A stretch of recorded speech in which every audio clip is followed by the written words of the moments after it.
lihat Bang Bro, maaf Kang Nudi. Bang Bro kan pernah menjabat sebagai ketua bidang organisasi, Bang Eki. Bang Eki gimana ngelihat kondisi Jabar seperti itu nih?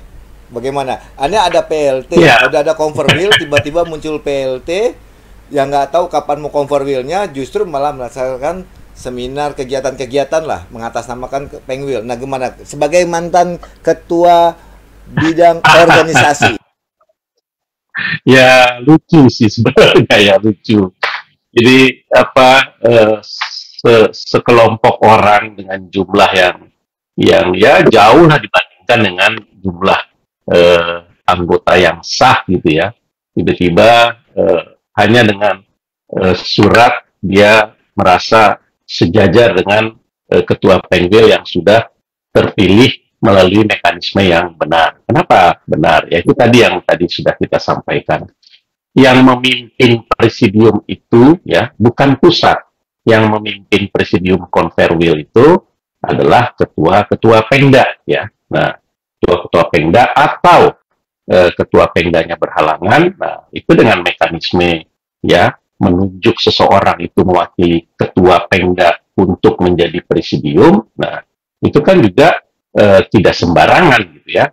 25 ketua-ketua Pengda yang memimpin Converwheel dihadiri oleh para anggota yang ada di 25 Pengda tersebut ya.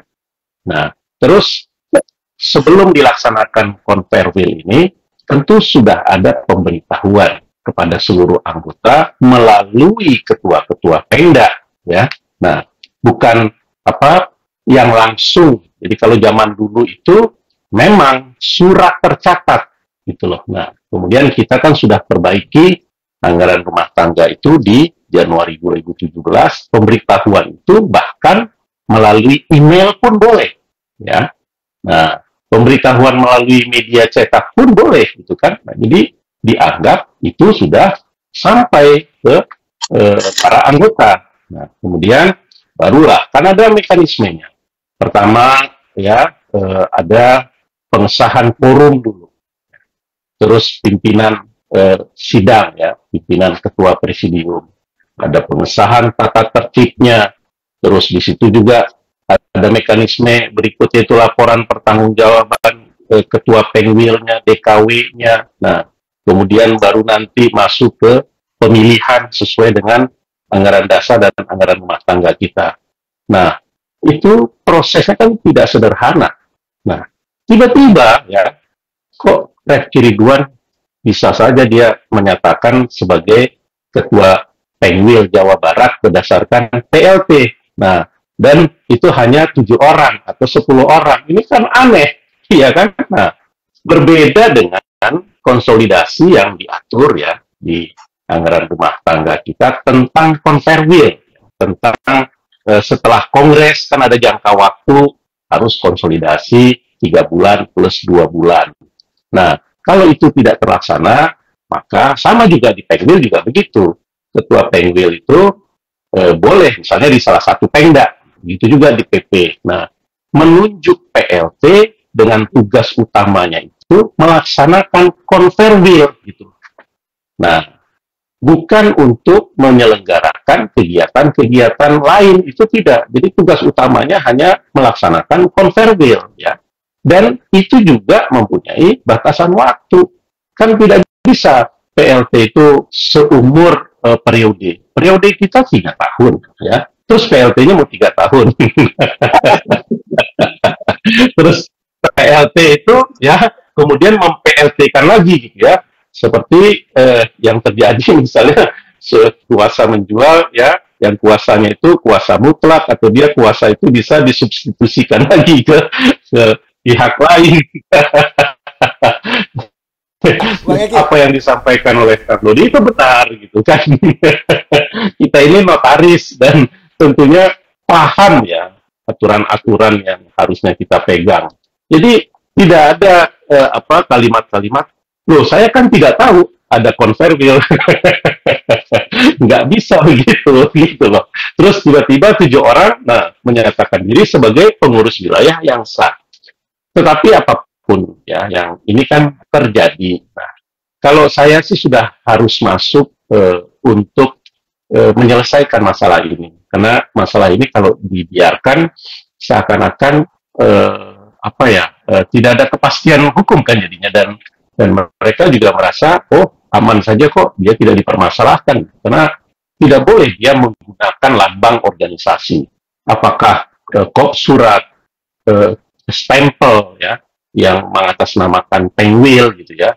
Nah, terus mengibarkan patakan INI dalam kapasitasnya yang bukan merupakan kewenangannya, gitu. Itu tidak boleh ya. Jadi harusnya memang ada Kang Udin saat ini yang bisa memberikan pencerahan tentang sanksi, gitu kan? Baik itu sanksi dari Dewan Kehormatan, kan kita punya kode etik. Nah, ada kewajiban, ada larangan, ada hal-hal yang dikecualikan, gitu kan? Gimana anggota yang melekat notaris itu harkat martabat ya, termasuk perilaku, ini juga menjadi ranahnya Dewan Kehormatan. Jadi saya kira kalau ada Kang Udin lebih seru lagi. Mungkin lain waktu kita bisa ajak gabung ya. Nah, Kang Dodi, nah ini Kang Dodi, tadi kan ada bisa memberikan sanksi. Nah, ini kan sudah berlarut-larut ya kalau nggak salah di Jabar ini. Apa sikap langkah tegas yang akan dilakukan oleh Kang Dodi sebagai pengurus Penguil? Saya kira jangan diomongin ini ya, ya jangan ya Kang. Ini maksudnya mancing-mancing gitu, biar nanti secara internal dipanggil saja. Gitu lebih baik. Sudah disampaikan oleh Bang Eki tadi. Iya. Pemberian sanksi itu terletak di lembaga Dewan Kehormatan, ya kan? Iya. Pelanggaran apa yang dilakukan oleh anggota, baik terhadap perilaku, terhadap organisasi, ya. Artinya itu bisa dinilai oleh Dewan Kehormatan.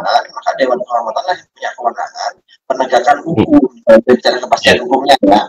Penegakan hukumnya itu bagaimana menegakkan ADART itu menjadi amanah Dewan Kehormatan dengan mekanisme dari Dewan Kehormatan daerah, Dewan Kehormatan wilayah, Dewan Kehormatan pusat, ya kan, untuk nanti disanksi itu disampaikan dalam suatu kongres, ya kan, dia diberikan kesempatan untuk mempertanggungjawabkan, memberikan argumentasi pembelaan dan seterusnya begitu.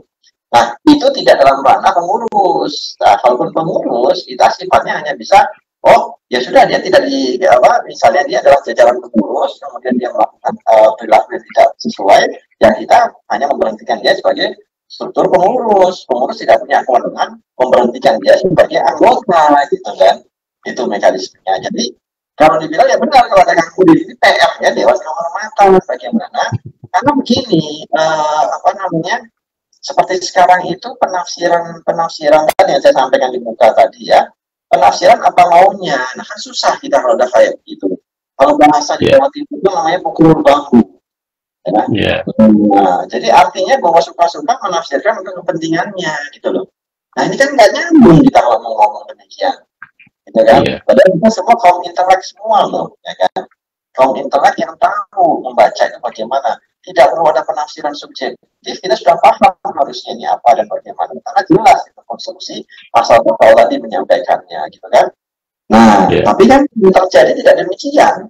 Ya saya tentunya hanya bisa menyampaikan ini terjadi kenyataan seperti ini. Ya monggo, harusnya Dewan Kehormatan melakukan sikapnya, bukan dikembalikan kepada pengurus, ya kan. Kalau saya bicara secara ketua Pendim, tegas kami Jawa Barat misalnya ya, dengan saya selalu Pendim menolak apapun yang namanya adanya PLT, apa itu menolak kita, ya. Dan kami sudah konsolidasi dengan pemda-pemda yang ada, kami perkuat itu. Jangan main-main juga dengan kami, gitu kan? Gitu. Jadi artinya bahwa kita dalam terakhir kemarin di PAD di Garut dengan jajaran pemda yang ada, jelas kan nih di belakang kali ini anggota kami banyak. Nah, yang ingin kita spiritnya kita bangun kepada anggota di Jawa Barat yang jumlahnya sudah lebih dari 4.800 ya. Nah, bahkan mungkin nanti mencapai 5.000, itu kurang lebih 1/5 dari seluruh Barat se-Indonesia. Ya.